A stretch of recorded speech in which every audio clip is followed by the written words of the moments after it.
Good. So I'm going to begin tonight's class with a little preface. There's a story told about the Frierdiker Rebbe, the previous Lubavitcher Rebbe, Rabbi Yiddishkeit. And the story, or the incident, happens in Paris. And he's in a hotel lobby, waiting for his ride. And a man walks up to him and recognizes he's the Lubavitcher Rebbe. And he says to him, in a somewhat insolent way, Rebbe, who really needed this whole Hasidus business? What's wrong with just being Jewish? Learn Torah, do mitzvahs. Who needs Hasidus? So the Rebbe said to him, did you notice how beautiful the lobby that we're sitting in is? And then said, what do you mean? He started to point out the fine architectural features of this Parisian hotel lobby. And the Frierdiker pointed out one detail and another. The man said, Rebbe, I didn't ask you for commentary on the architecture. I asked you a real question. Please don't change the subject. The Rebbe said, I'm not changing the subject. Did you notice those things before I pointed them out? And the man acknowledged that he did not. And after I pointed them out, he said, then it's quite remarkable. So the Rebbe said that Hasidus did not come to bring anything new, but to point out what was always there, but oftentimes overlooked. And in different words, Chassidus is the same picture in high definition, in full color. So black and white is also a picture. But when you see it in full color, and then you see it on high definition, it's on a whole new level.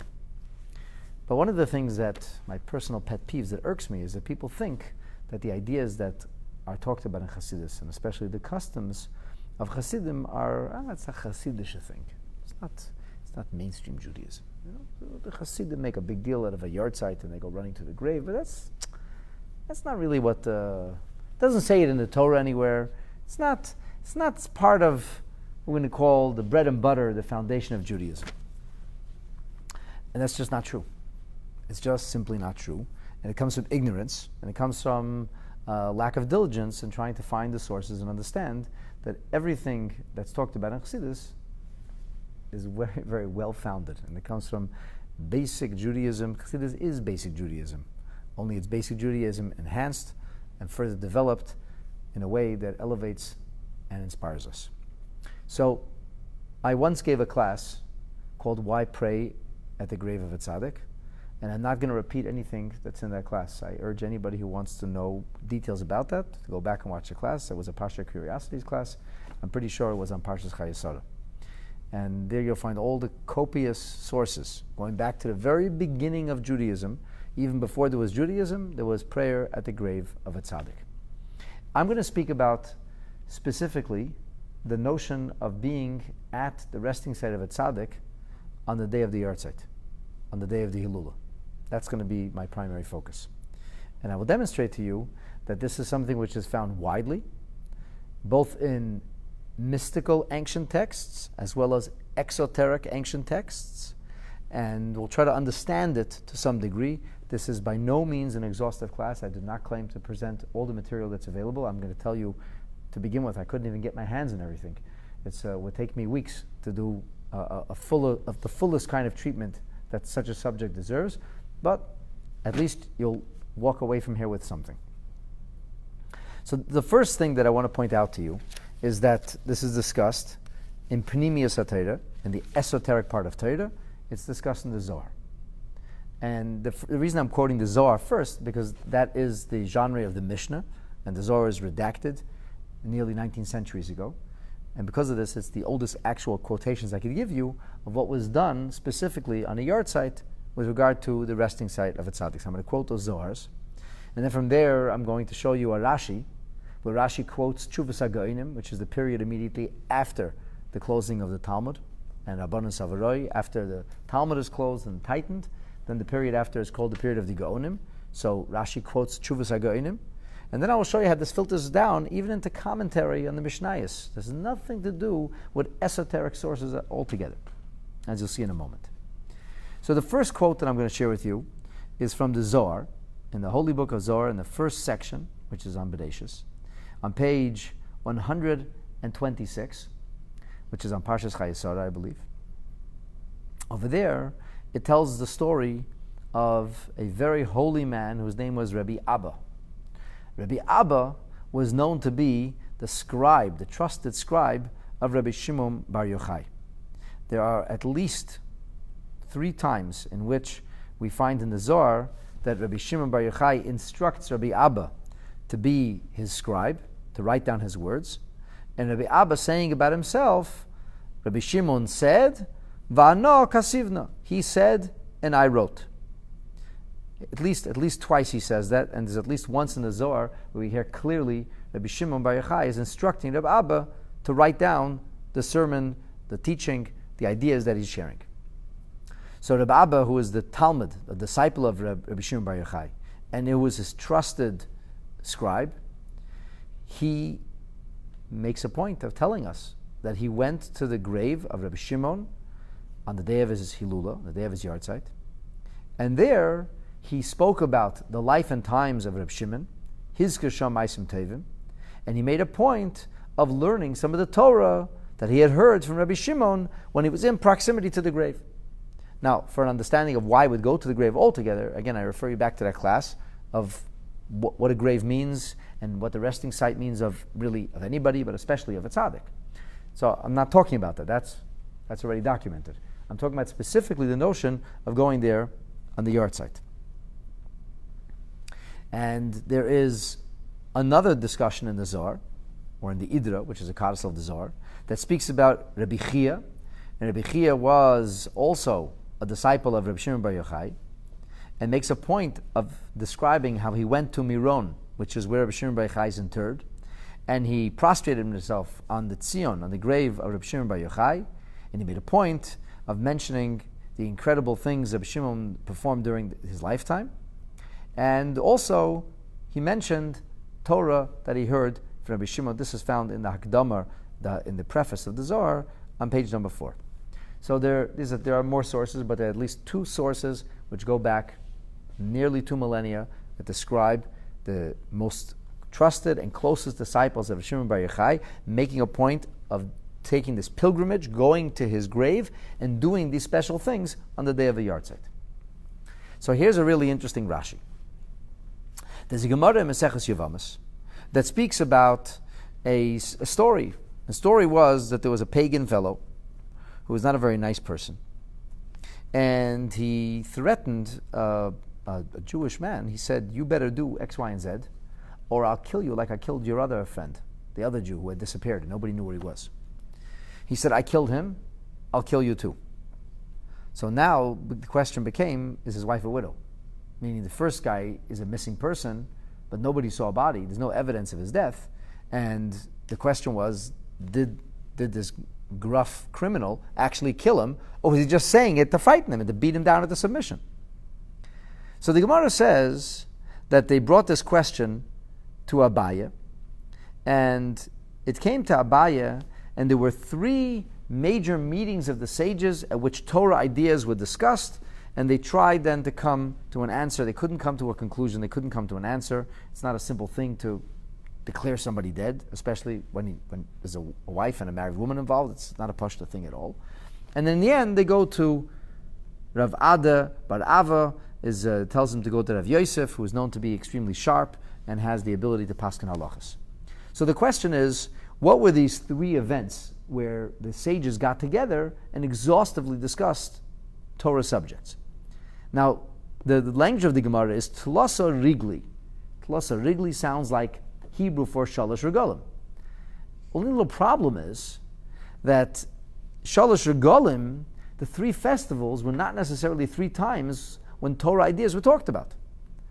So Rashi says, Tlasa Rigli, Shahayu Talmidei Chachamim Nikbatzim, that the sages, the students of Torah, would come together to talk about the laws of Pesach on Pesach. Okay, that's one. So even if they talked about the laws of Pesach on Pesach, and Rashi doesn't even go on to say that they went to talk about the laws of Sukkot, which are not nearly as complicated as Pesach and aren't as many shilas, but certainly there are no halachas of Shavuos.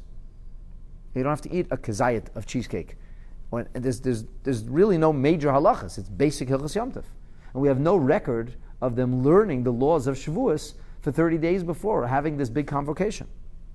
So the question is, which 3 times did the people get together? What is the Gemara referring to? Is this clear statement in the Talmud about sages coming together and talking about Torah subject, and Abaya waiting for this convocation to happen so that they might seek an answer. But what were these 3 times? What prompted the coming together? So Rashi then says, Ubetshuvas HaGaonim, in the response of the Gaonim did not author any formal books and they did not write commentary. So the Gemara was completed. The Gemara is a commentary to the Mishnah. The Gemara was redacted and completed by Ravina and Ravashi. In the subsequent generation, which is called Rabbanon Savaroi, the sages are still tightening and fine-tuning the Gemara, still combing through the text to make sure that everything is exactly the way it's supposed to be. And then, in the next period, the Gaonim began to author responsa. Questions were asked. People did not know what to do in a particular set of circumstances. The Talmud maybe either didn't have a conclusion, or the Talmud wasn't perfectly clear, and so they would write letters to these Gaonim. There were hundreds of such great rabbis over a period of 2 centuries, called Gaonim.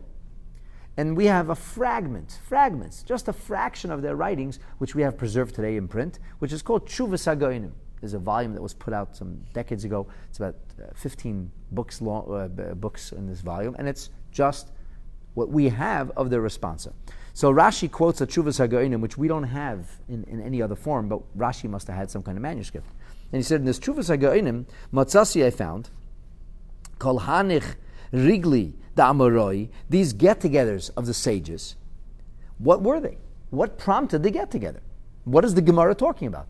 So Rashi is telling us that the Gaonim who didn't write commentary on the Gemara, but nonetheless some of their responsa was about understanding Pshat in the Gemara. People would write a question to the Gaonim, how do you learn this piece of Gemara? What is the Gemara saying?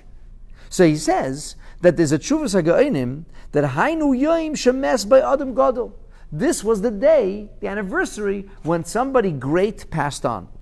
And because it was the anniversary, the Yahrtzeit in the vernacular of somebody great, so they would come together in the honor of this great individual. And every single year, when that day comes along, when the Yahrtzeit comes along, the day of his passing comes along, the anniversary, so then students of the sages would come from all around. Where would they go? They would then go to his grave.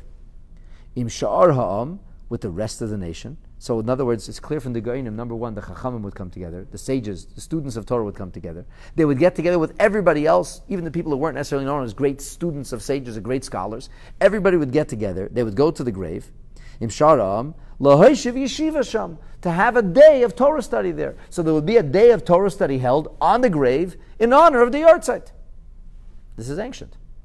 This is really a story from antiquity, where Rashi is quoting eyewitness. He's quoting the responsa of the Gaonim, who are the period after the Talmud, telling us that when the Talmud talks about Telos Rigli, the Talmud's actually alluding to the passing of a tzaddik, and that they would come together. Everybody would come together, ordinary people also, but the sages would come. Sounds like this mass convocation. And what would they do? They would study Torah. Where? In proximity to his grave. So here you have a source, not in mystical or esoteric discipline of Torah, but in the exoteric sources of Torah, the Talmud, interpretation of the Talmud, Rashi explaining the meaning of the Talmud, quoting our Gaonim, telling us this is what used to happen in antiquity. Very, very compelling. And lastly, we have the commentary of the Tiferes Yisrael, which is a recent commentary. It's like an early 19th century commentary, but the Tiferes Yisrael is very, very well-founded, and he combed through thousands of sources in the compilation of his quilt work known as Yachon Uvayas, in which he explains the Mishnah. So here in the Mishnah, in the 2nd chapter of Meseches Edyos, over there, the Gemara, the Mishnah is talking about the concept of judgment, and how long judgment takes, and what happens after somebody dies. And the Mishnah says that wicked people go to Gehenna for 12 months. They have 12 months of judgment. And we bring a proof for this. And only after judgment is completed, which is a process that begins after death, and then ordinary people will get judged, who get punished go from Gan Eden, then they go into their eternal reward, which is from Gehenna, which is known as Gan Eden. So Gehenna is kind of like an adjustment process, and that's where all the toxins you absorb during the course of life get purged, so that you actually can enjoy the eternal reward that you created through the Torah you studied and the mitzvahs that you did. So the Yachin says like this.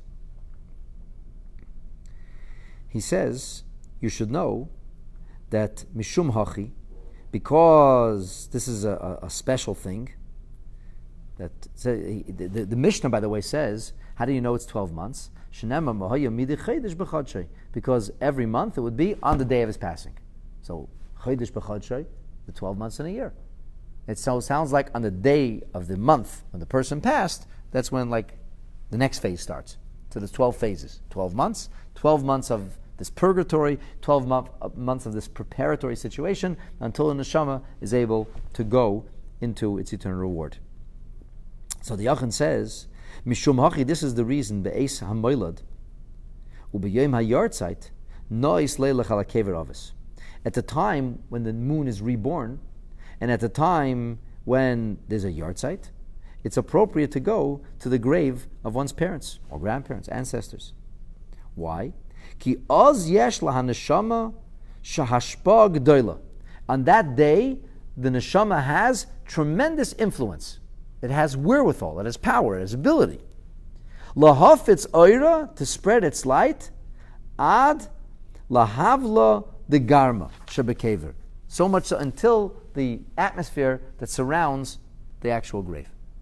So he seems to be saying that the neshama has power or is given a certain wherewithal or ability, and it's attached to the grave, to the resting site where the human remains of this person, of this neshama, have now been placed. And on the day of the Yahrtzeit, there's a power. The neshama is influential.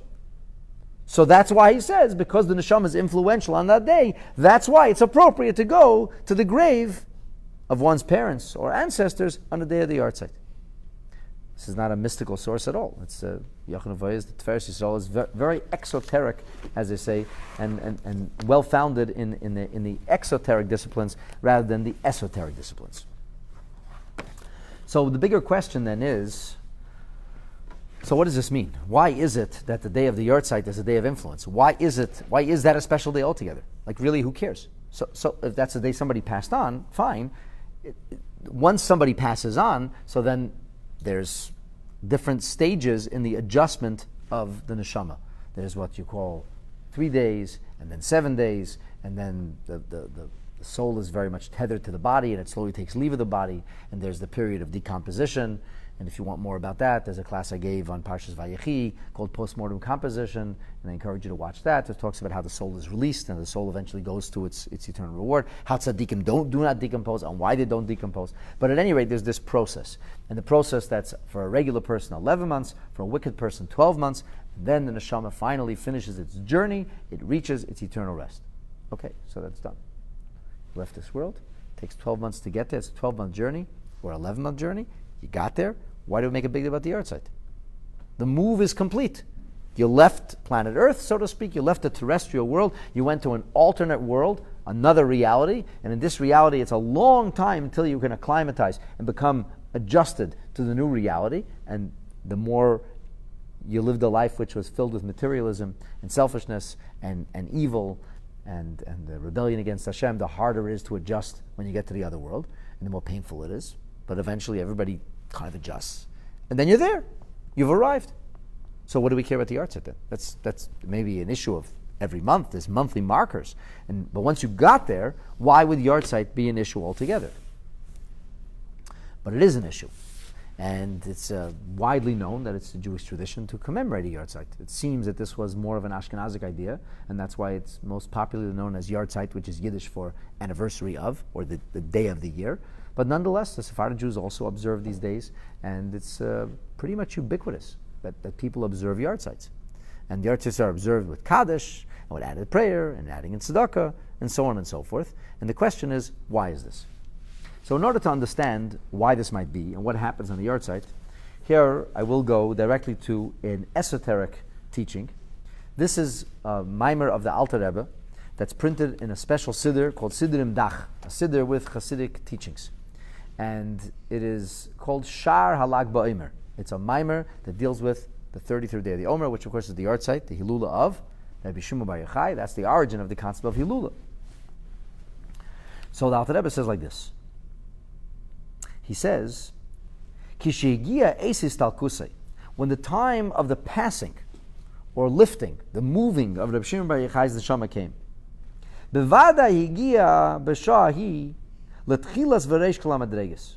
This is the sum total, the climax, the zenith of Rabbi Shimon Bar Yochai's efforts here on earth. So he was in Kedusha, we go Mechayel El Choyel. So he went higher and higher and yet higher. And we know Rabbi Shimon in the last day of his life is teaching Torah, and he doesn't stop teaching Torah. And the whole cave where he's teaching Torah is lit up with this holy light. And he reaches the highest levels. And he understands the deepest and most profound secrets of Torah. Incidentally, what the Alter Rebbe writes here about Rabbi Shimon Bar Yochai says very clearly in the Medrash about Moshe Rabbeinu. That Moshe Rabbeinu reached the highest, the zenith of his cleaving, his closeness to Hashem in the last moments of life.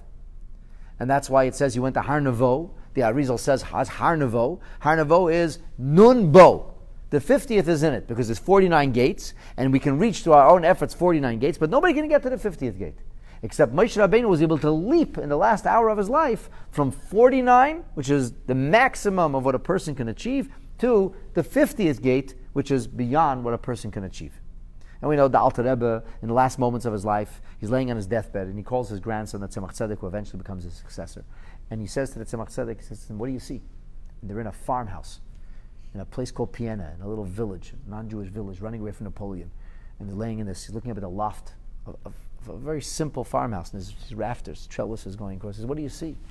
Tzemach Tzedek, talking about a tzaddik, right, a future Rebbe. Tzemach Tzedek says, rafters. Alter Rebbe says, I don't see rafters.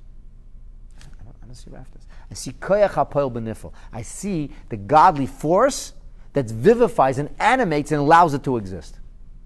This is the sum total, the highest level of a tzaddik's service to Hashem, where he goes mechayel l'choyel from strength to strength, and then he maxes out at the highest level, and then the neshama leaves.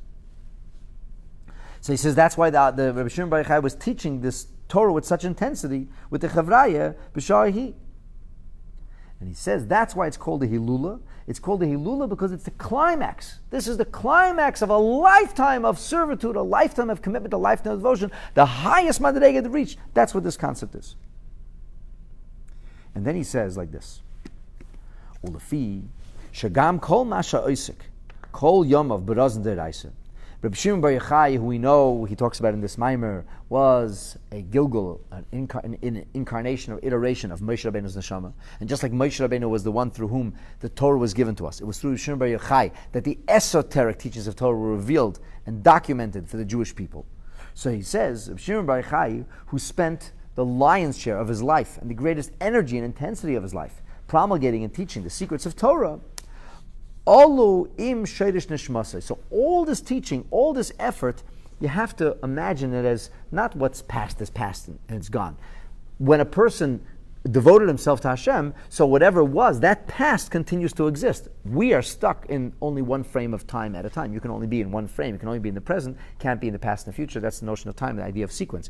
But really, if you could be above the concept of time, and we know that Hashem is above the concept of time, and the spiritual realms are beyond the concept of time, so each moment in time could be like a frame. Imagine a person is looking at a whole strip of film, and you see this frame and that frame, all these different frames. So Rabbi Shimon Bar Yochai's life is kind of laid out before him, and now he's at the highest madrega. Okay, the film started here, and it went all the way around the circle of life, and now he's at the very zenith, the very top, the highest level. So what happens is, when that film, so to speak, goes up into the highest level, the Shimon Bar Yochai climax is when his neshama is elevated and moves into a higher level. What happens is that all of the things that Shimon Bar Yochai did became elevated as well. His lifetime of effort was elevated. As Shimon's soul was elevated, everything he did was elevated with his soul. And therefore, this is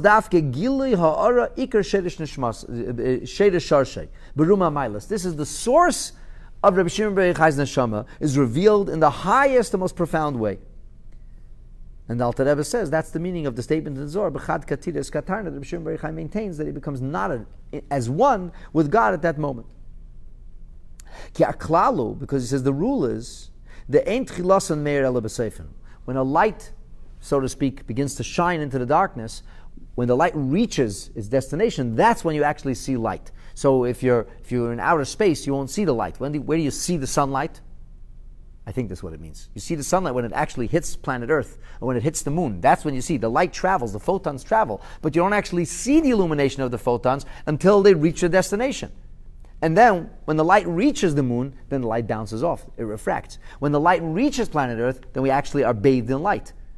But in outer space, you don't see that light per se. You see its inky blackness.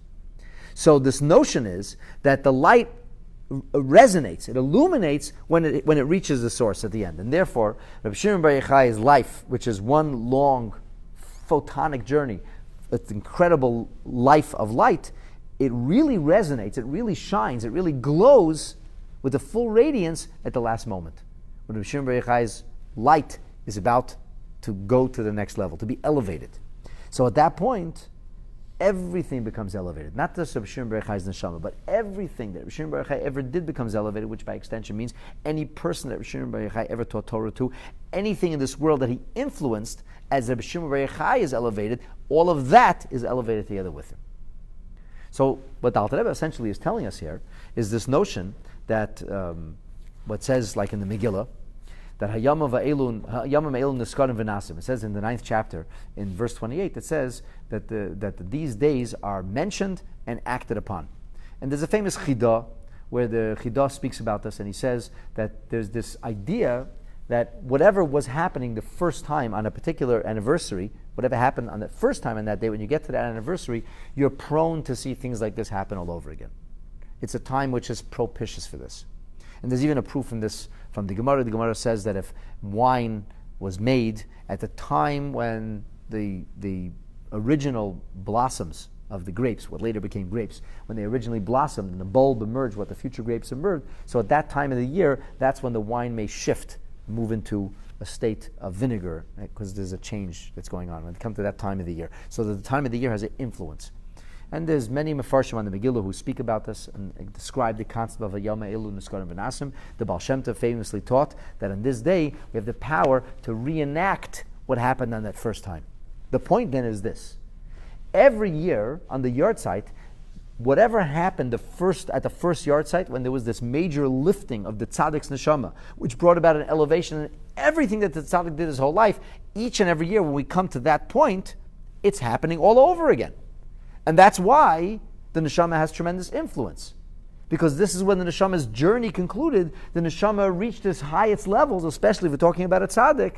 So therefore, the neshama has a certain freedom. The neshama has certain wherewithal, certain ability to elevate, to transform, that it doesn't have all year long. What happens then? What happens then, our sages tell us, is that on the Yahrtzeit, just like the neshama experienced an elevation the first time, that elevation takes place all over again. And then the neshama goes to the next level. And just like during the first 11 months, we say Kaddish constantly to help the neshama as it moves on to its next level. When the Yahrtzeit comes, we're saying Kaddish all over again. And we're doing the things we do during the first year, because once again, the neshama's journey continues. And this is an annual thing. So each and every single year on the Yahrtzeit, there's this major elevation that takes place. And here I want to share with you something incredible, that a very, very deep and groundbreaking rumination that the Rebbe delivered on Shabbos Parshas Yisrei, which that Shabbos was Chof B'Shvat, and the year was 1989. It was the first Yahrtzeit Hilula of the Rebbetzin, of the Rebbe's wife. And the Rebbe spoke about this idea of a Yahrtzeit.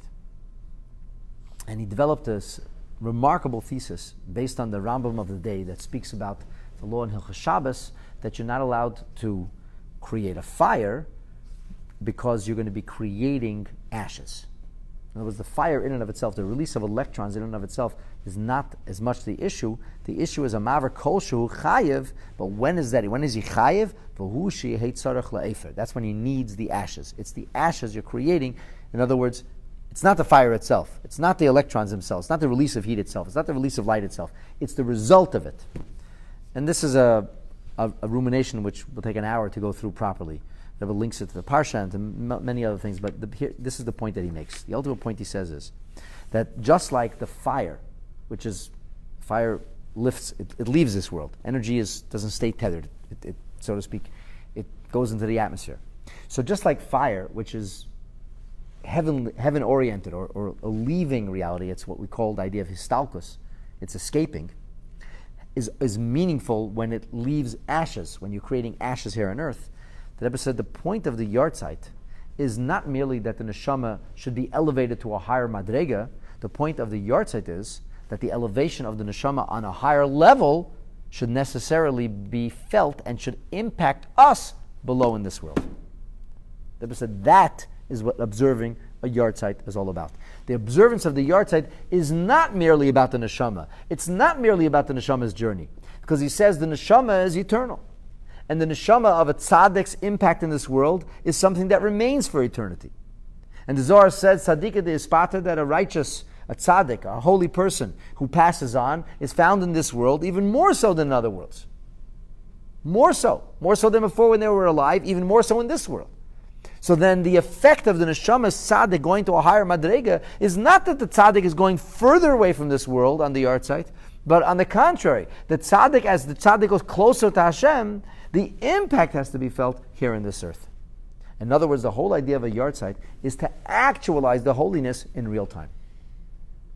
Which makes perfect sense then, that on the Yahrtzeit, we go specifically to the place on earth where the neshama remains tethered, where the remains are, where the caver is. And we want to speak those words of Torah, and we want to mention and speak about the life and time of the tzaddik, because in this way, we're actualizing the energy of the tzaddik's elevation in our world, in a way that makes a difference for us. The Rebbe said that on a different occasion, on his mother's Yahrtzeit, the Rebbe said in 1984, the Rebbe said that the concept of a Yahrtzeit represents two extremes. On one hand, the notion of a Yahrtzeit represents the eternity of the neshama. And the Rebbe says the neshama doesn't become eternal after it leaves the body. The neshama is always eternal. In fact, the body cannot change and really impact the neshama. It can't take away from the eternity of the neshama. The neshama is by definition eternal. So on one hand, there's the notion of the unchanging reality of the neshama. Years go by, Yahrtzeits go by, the neshama does not get diminished. The body's laid to rest, the neshama lives on forever. So on one hand, it's the notion of the stationary, unchanging, immutable, eternal reality of the neshama. On the other hand, the concept of the Yahrtzeit is observed with the recitation of Kaddish. And the idea of Kaddish begins with the word Yiskadol v'Yiskadash, to actualize the presence of Hashem in this world. And the concept of saying Kaddish then means to bring the reality of holiness, not that it should remain on some cloud nine, but to be Mekadesh Shem Shamayim, to bring the presence of Hashem down into our world. That's the whole idea. So the question is then, how on a Yahrtzeit do we take the neshama, which is eternal, and how do we bring it into our ephemeral, non-eternal world? In other words, the Yahrtzeit represents changes. Every year the neshama goes higher. Every year the neshama becomes more profound, more potent. And because the neshama becomes more profound and more potent every single year, it's in our purview, and it's actually our mission to actualize the neshama, to bring it more into this world each and every single year on the Yahrtzeit. So the Rebbe said the neshama represents like two extremes. On one hand, it represents the idea of HaTorah hazeh lo tehei muchlefes, the Torah doesn't change. On the other hand, the Yahrtzeit represents the idea of an endless change. Yelchu mechayil el choil, going from strength to strength. From plateau to plateau, going higher and even yet higher. So, what happens really on the Yahrtzeit? What are we supposed to do? How do we actualize this? So, number one, we have this idea, as we discussed, the concept of going to the grave of the tzaddik. We talked about the Tshuvas HaGoinim, which is merely a fact. The Tiferes Yisrael seems to give us a little deeper insight. He says this is about the potency of the neshama. The neshama has permission, is able to accomplish more here on earth, which lines up perfectly with what we learned from the Rebbe. There's another reason that's brought in a sefer called Cherished Machshavas, and it brings over there that the reason that we should go to the grave on the day of a tzaddik is so the tzaddik knows, or not even a tzaddik, ordinary person knows what's being done, knows that Torah is being studied, knows that Kaddish is being said, knows that good things are being accomplished, including the idea of kindling a Yahrtzeit lamp, and I'll talk about that in a moment. And he says there's a Gemara in Maseches Shabbos. It's found on page 10. The same Gemara is also found in Maseches Be'ah, found on page 16. And the Gemara says like this, quote, "Hanoisen matana lechavere tzarech lehidiyeh." When you give a gift to somebody, you have to let them know about it. That's the menschlich thing to do. The appropriate thing. I give you a gift, I'm telling you I gave you a gift. People should know about it. Maybe because if you give somebody a gift and they don't show appreciation, you get upset about that. But what do you want from them? They didn't even know you gave them a gift. It's the appropriate thing to do. People should know. Or maybe because that will make somebody feel good. You gave them a gift. It's about making somebody feel good. For heaven's sake, tell them you gave them the gift. Let them be aware that somebody cares about them. Otherwise, they don't even know they got the gift. Or they don't even know somebody cared about them. So you give a gift, you should always let the person know you're giving them a gift. And so, in this Sefer, it's brought down that the reason that we should go to the kever on the Yom Yahrtzeit is because we should be able to convey to the Baal HaHilula, to the Baal Yahrtzeit, yes, we're doing these things. There's this notion of communicating or passing. It's not a two-way communication. Most of us don't get to hear anything back. We don't get to have a conversation, but we can still communicate, meaning we can inform the neshama. By informing the neshama, this is a very ancient concept.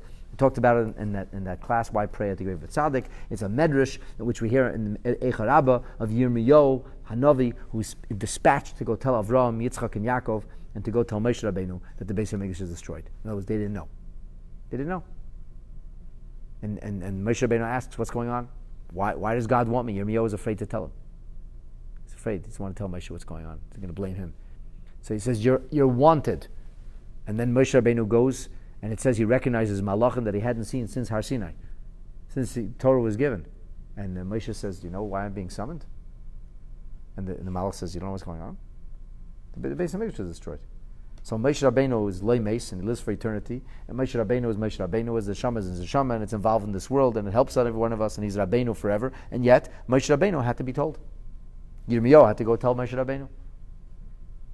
And how he knew where his grave is, that's another discussion. That's all. I gave classes on all these things. It's all talked about, it's all clarified. But at least somewhat. The point is this. There's a clear, persistent tradition that goes back to antiquity, back to the very earliest sources in Torah, that when you want to convey something on the other world, that you actually go to the kever and you convey it. It's a common practice that before a wedding, that people go to the graves of grandparents who are said to come to the chuppah, and they invite them. Some actually leave a physical invitation, or they say Tillim, and they invite them. The wedding's going to be in this day. We're inviting you. We want you to please come. It's a real deal. It's Jewish custom by Yidden. So he says that's why it's natural to go to the grave. If you do all these things, why shouldn't the neshama know about it? So therefore, your job is to go there and make sure the neshama knows that this is being done. You're bringing nachas. In simple words, you're bringing nachas to the neshama on high. When you make mention, when you let him know, you're bringing nachas. So this is the notion, the concept of going to the actual kever. Another very famous custom is the lighting of a Yahrtzeit lamp. So first of all, I want you to know that this is brought in the earliest sources in Menhagim from the Middle Ages, like Menhagim Vermaisa, which is a very, very early code of Menhagim.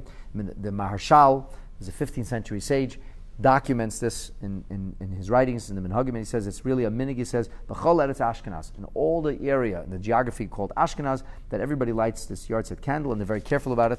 And it's actually brought down in the commentary in Shulchan Aruch in Siman Reish Samach Aleph, which is in the laws of Shabbos. It speaks about what happens if you didn't light Shabbos candles on time. So the sun set, but it's not yet dark. What should you do? I shouldn't tell this to you, but if you didn't light Shabbos candles, you can get a Gentile to light Shabbos candles for you, and you could actually even make a bracha.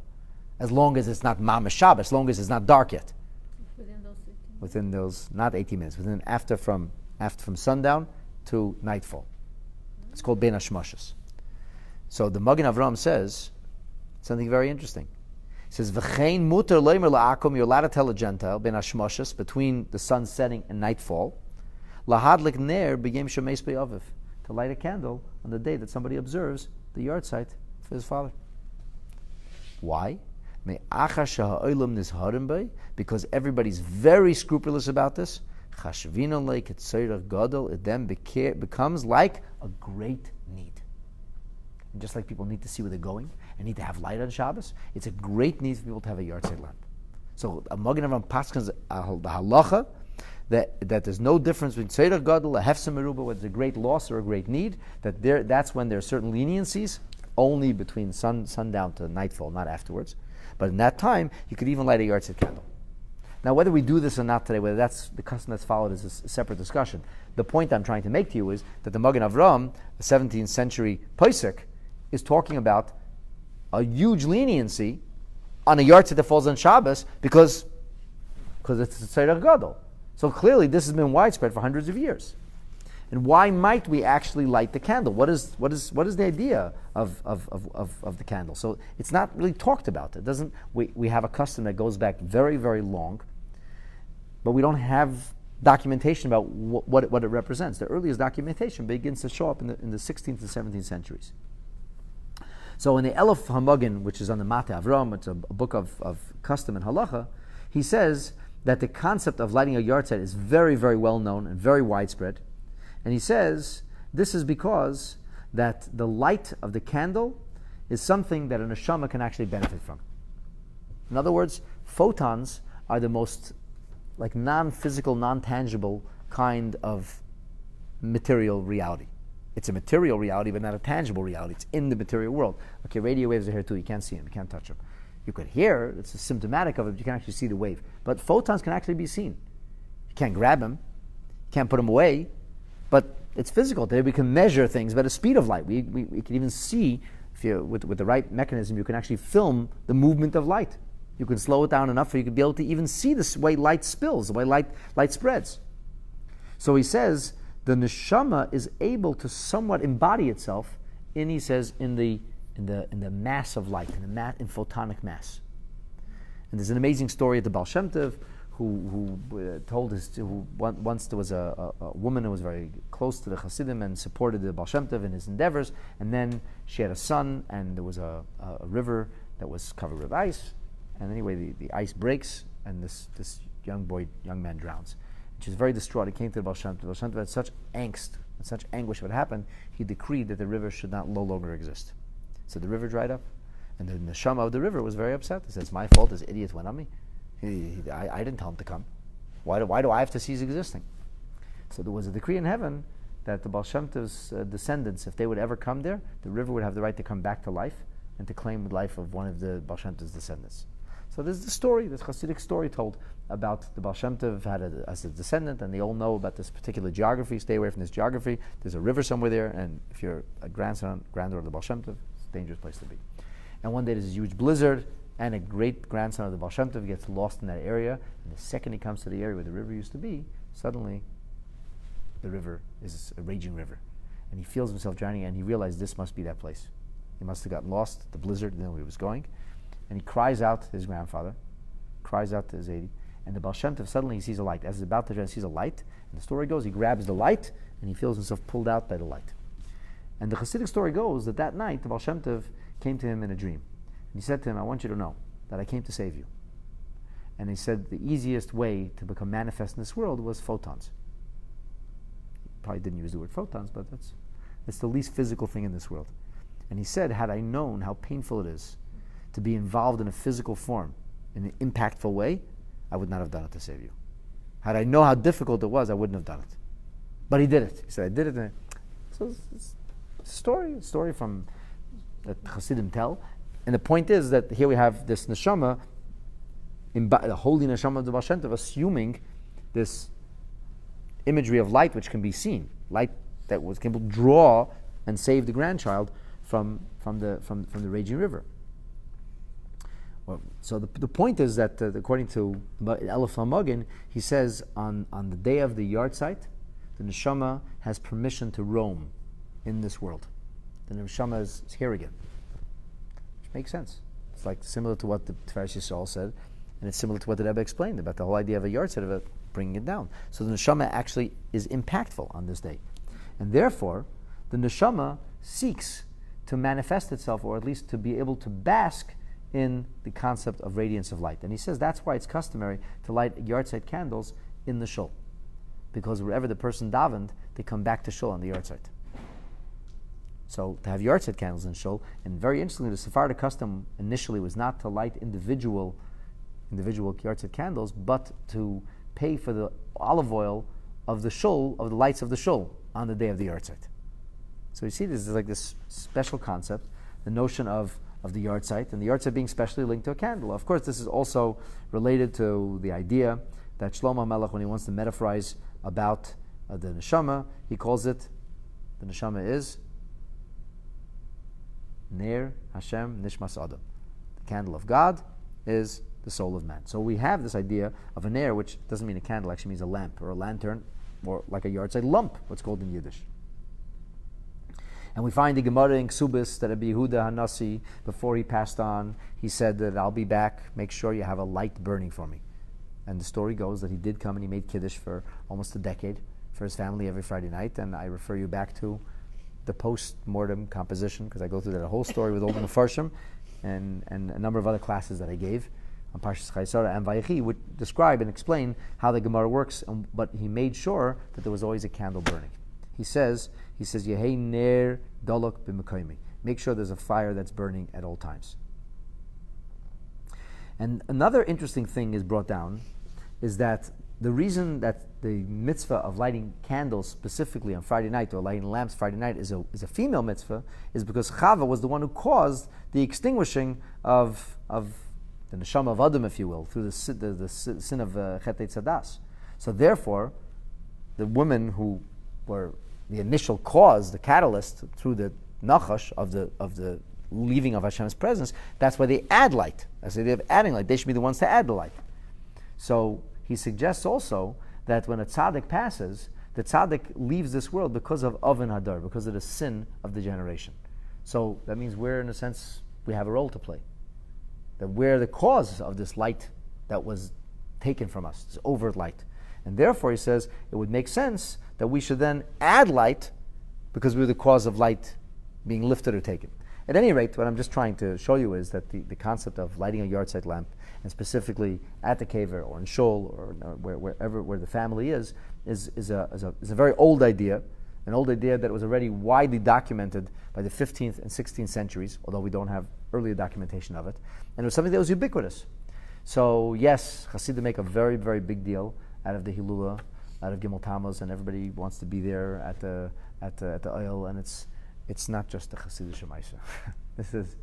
This has all kinds of sources that come from a variety of different backgrounds, both esoteric and exoteric, and I just thought I would share that because to give you some of the origins and some of the details of our Minhagi Yisrael, which are essential and foundational Judaism. This is all what we call Yisidasam Bahari Kodesh. It comes back to the very earliest origins and sources of the very foundation of Yiddishkeit itself.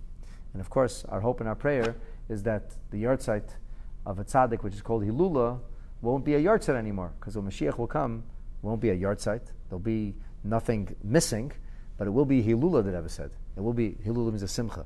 There will always be a day of joy.